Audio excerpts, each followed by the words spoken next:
आप सोच रहे होंगे कि आज मैंने अपनी वीडियो पर ये चॉक, पेन, वाइटनर, पेंसिल ये सब क्यों लगा रखा है। आपके मन में तरह तरह के विचार उठ रहे होंगे। तो आज हम इसी टॉपिक पे बात करने वाले हैं। आप में से बहुत से लोग ऐसे होंगे जो अपनी क्लास में फ़र्स्ट भी आए होंगे। बहुत से बच्चे होंगे जो टॉप लिस्ट में रहते होंगे, 10 टॉप लिस्ट में। और बहुत से ऐसे बच्चे होंगे जो सिर्फ पास हो जाते होंगे। और जब क्लास में टीचर हमारा नाम अनाउंस करती है, अगर हम फर्स्ट डिवीज़न पे आते हैं और फिर जब हमारी क्लैपिंग होती है, तो ये क्या सुकून और क्या खुशी मिलती है, ये तो वही जानते हैं जो फर्स्ट सेकंड थर्ड आए हुए होते हैं। तो मेरे कहने का मतलब ये है कि जब हम ऊपर वाले की क्लास में बैठेंगे और जब चेयर पे प्रभु बैठेंगे और वहाँ पे हमारा नाम अनाउंस हो रहा होगा, तो हम यही सोच रहे होंगे कि चलो टॉप लिस्ट में नहीं तो कम से कम पासिंग मार्क्स तो ले ही आए ना। क्या कहते हैं आप सब?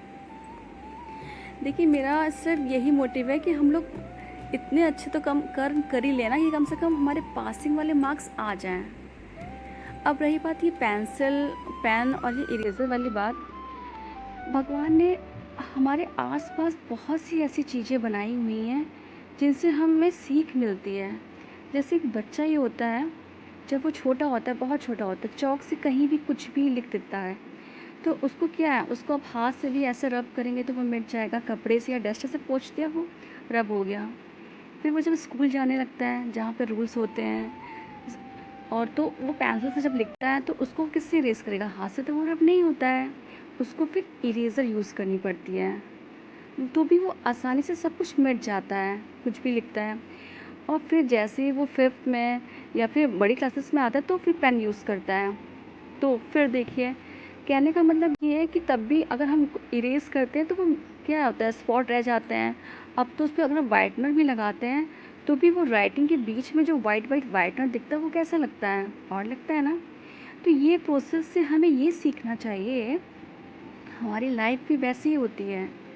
जब हम छोटी मोटी गलतियाँ करते हैं या फिर अनजाने में गलतियाँ करते हैं तो प्रभु उनको ऐसे ही माफ़ कर देते हैं। वो सोचते हैं बच्चा है, लेकिन फिर भी हम लोग क्या है, हम लोग तो ना समझ ही है ना, हमें समझ में नहीं आता हमें क्या करना चाहिए, तो भी प्रभु हमारी गलतियों को माफ़ कर देते हैं।